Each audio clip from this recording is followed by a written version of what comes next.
Hungry to earn free VC for the latest 2K or NBA Live? Check out speedycode.in, a brand new app that will allow you to earn in-game currency or gift cards of your choice by downloading apps, completing surveys, tasks, or games through the app. You will need to complete 2 tasks or offers to validate the account. Then you can earn unlimited points towards your prize of your choice for each completed task. Points may take up to 72 hours to be added to your account. Try it free today for Android and iOS. Link in the description below.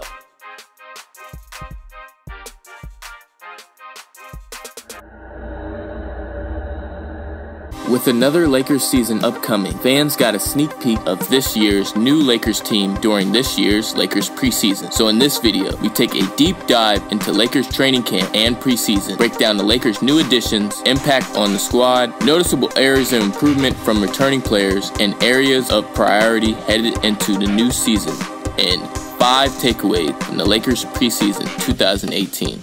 The most worrisome team obstacle the Lakers would have to overcome this offseason is the health of point guard Lonzo Ball. Receiving surgery on his left knee on July 17th, coaches were optimistic for Lonzo to be 100% for training camp. Unfortunately, as training camp began, Lonzo would not be able to go 100%. He was cleared for shooting and dribbling, but not running full speed or cleared for 5-on-5 on-court activity. While rehabbing, Lonzo was busy at work with 2 things: strength training and film study. Behind closed doors, Lonzo discussed an intense film study session with new addition Rajon Rondo and President of Basketball Operations Magic Johnson, which could be a valuable learning experience when he returns on the court. Another part of Lonzo's game that has been watched closely this offseason is his shooting. Being one of the worst shooters last season, Lonzo needed this offseason to really fine-tune his jump shot. Coming into training camp, we saw minor adjustments to Lonzo's shot, moving his form more to the center of his face than his traditional left side. While looking good in practice, many are still curious how his shooting will do in the bright lights this year.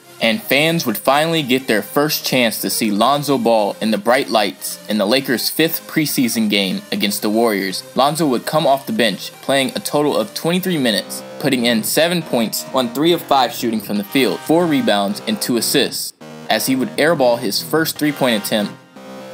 Lonzo would also play in the Lakers' preseason finale versus the Warriors, receiving the start, and in 23 minutes produce 8 points, 6 rebounds, and 7 assists, while shooting 3 of 8 from the field and 2 of 3 from 3. From a small sample size during training camp and preseason, Lonzo's shooting and health are still areas to watch during the season, but fans did see great signs in his development, finishing through contact and high basketball IQ on display. This could mean great things for his progression.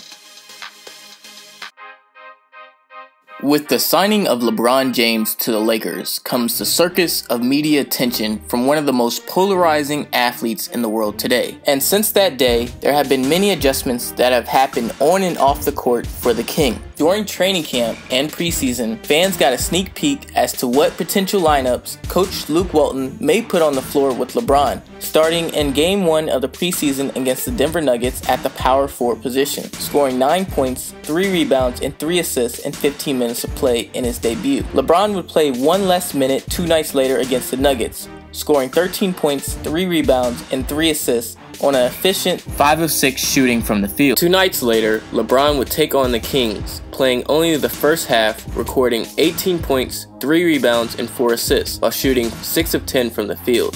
While skipping the next 2 preseason games, LeBron would be ready to go when the Lakers played the defending NBA champion Golden State Warriors. Playing only 17 minutes all in the first half, LeBron put up an impressive 15 points, 10 rebounds, and 5 assists, while shooting 5 of 8 from the field. While missing the finale preseason game, there were still things fans could take away from LeBron's brief stint in preseason. Fans saw a true connection on the court with LeBron James and Brandon Ingram, as he would set him up with some beautiful dimes during this preseason, and just a couple flashy passes to Lonzo Ball. How LeBron develops this connection throughout the season with the Lakers' young core would dictate how far the Lakers might go. LeBron was also able to have efficient shooting performances in his short time playing. While still experimenting with his lineups, fans should be excited about how Luke Walton might take advantage of all LeBron's versatile skills on the court. court. The Lakers roster on the court wasn't the only thing that lured LeBron James to LA, as rumors arose before LeBron James joined the Lakers that LeBron was visiting schools in LA for his son, Bronny, who is currently 13 in the 8th grade, and will be looking for a high school for which he can pursue his basketball dream. During the summer, as LeBron's move to the Lakers was announced, Bronny's move to his new school was also announced, as he will be attending Crossroads High School. Bronny will join Shaq's second son, Shaquille O'Neal, and look to create his own legacy in LA. Speaking of rumors had floated for years that a possible Space Jam 2 was in the works, and this summer, we finally got confirmation that LeBron James and Clutch Sports will be producing and filming the sequel to the legendary basketball movie in the summer of 2019. With LeBron James starring, this should be something Laker fans should keep an eye on in the future.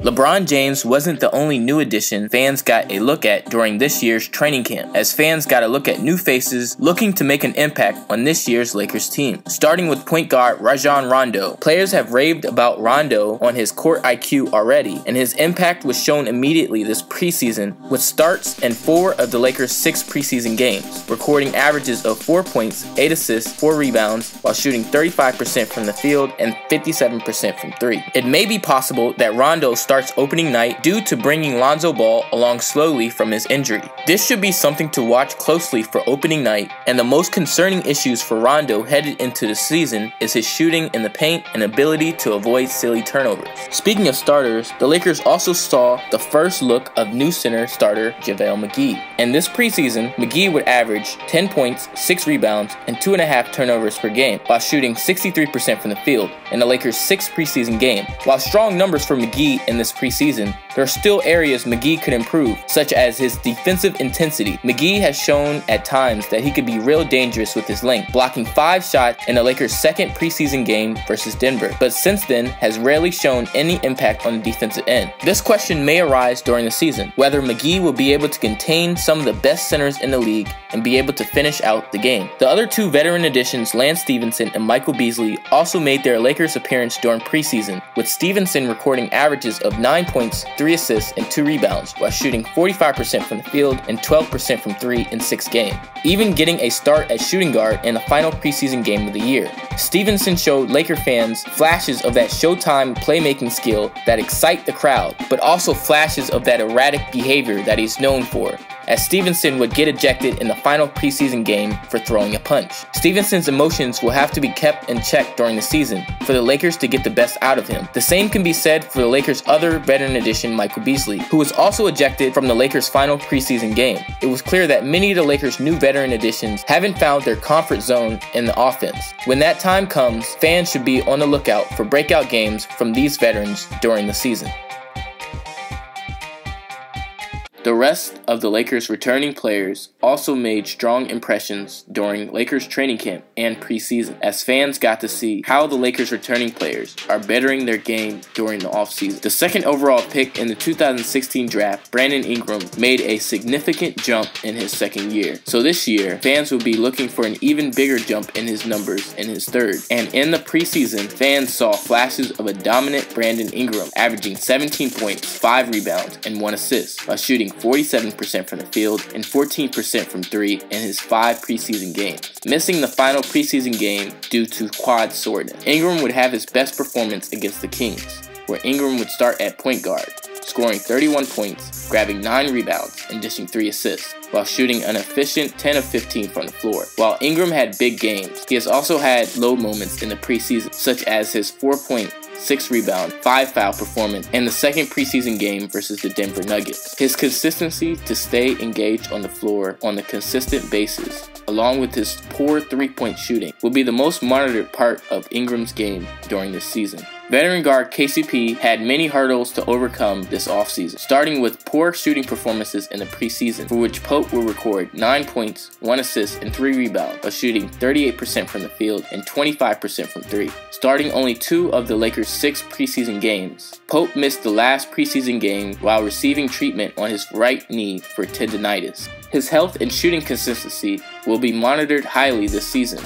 In his place for many starts during the preseason, Coach Luke Walton inserted Josh Hart. The 2018 Summer League MVP started his offseason well with his Summer League performances and showed some flashes in limited minutes during the preseason, scoring 8 points, 3 rebounds, and 1 assist, while shooting 40% from the field and 29% from 3. The other late-round draft pick, Kyle Kuzma, showed that he hadn't slowed down on his scoring ability either during the offseason, as he would average 15 points, 3 rebounds, and 1 assist, while shooting 42% from the field and 25% from 3, getting many minutes in the Lakers' small ball lineup. Offensively, Kuzma has exceeded expectations, but defensively has still been one of his noted weaknesses. Ivica Zubac needed a strong showing this year to gain a new contract this offseason. While working hard for the Croatian national team, a fever during this year's preseason would limit Zubac's ability to show his true work this offseason, but would still record 5 points and 2 rebounds while shooting 52% from the field during this preseason. Zubac will have to show off in practices to show Luke Walton he deserves more minutes this season. Minutes may be limited for the players the Lakers drafted in the 2018 NBA draft, but they still showed plenty of potential and talent in the Lakers training camp and preseason. Fans may see more of these players during garbage time of games where they can really show they deserve more minutes. By the end of the preseason, the Lakers decided upon their opening night roster. This means that players that didn't make the 15-man roster would be waived. Joel Berry II, Jeffrey Carroll, and Jonathan Williams are among the few Lakers role players that didn't make the cut, as the Lakers pursue that next piece to bring them back to championship contention. Free agency plays a big part for the Lakers in the pursuit of greatness, and there have been plenty of rumors about the Lakers' next move in free agency after acquiring the talents of LeBron James. With one of the best talents in the NBA, a ton of cap space, and attractive one-year deals, the Lakers could once again be in a position to land a big-name free agent in the summer of 2019. With this anticipation comes a ton of rumors. After a trade to the Toronto Raptors, rumors have cooled for now about a potential Kawhi Leonard move to Los Angeles. While still a free agent in 2019, reports have floated that Kawhi Leonard has become comfortable with the Raptors organization. While this is not a definite move of a re-signing with the Raptors, a great season with the team could convince Kawhi to stay east. So the chance for the Lakers acquiring his talents may have decreased, but this should be something fans should be watching closely during the season. Another team that will be hard not to watch next season is the Golden State Warriors. The Warriors and Lakers have had many heated battles the last 2 seasons, and they may become even more heated with the addition of LeBron James. Earlier this offseason, Klay Thompson spoke upon the possible return to the Warriors for life, but he has also had many rumors linking him to the legendary Lakers franchise. The Warriors' new addition 2 years ago, Kevin Durant, has been heavily leaked with the move to the Los Angeles Lakers. There are still multiple sources such as Marcus Thompson of The Athletic that seem convinced KD has checked out of the Warriors organization and has been linked to join either the Knicks or Lakers next season, and the Lakers must be prepared for all scenarios. The most recent Lakers free agent rumor that has been floating around as of recent is the Lakers acquiring New Orleans Pelicans star Anthony Davis. This rumor has come on the heels of Davis switching agents to Clutch Sport, the same agent that represents 2 other Lakers players, LeBron James and KCP. This could be a huge factor in Davis's next decision as a free agent. But what did you take away from the Lakers training camp and preseason, Laker fans? Leave it in the comment section below. But until then, it's been your boy, Johnny Walker LA, and I'm out. Bow!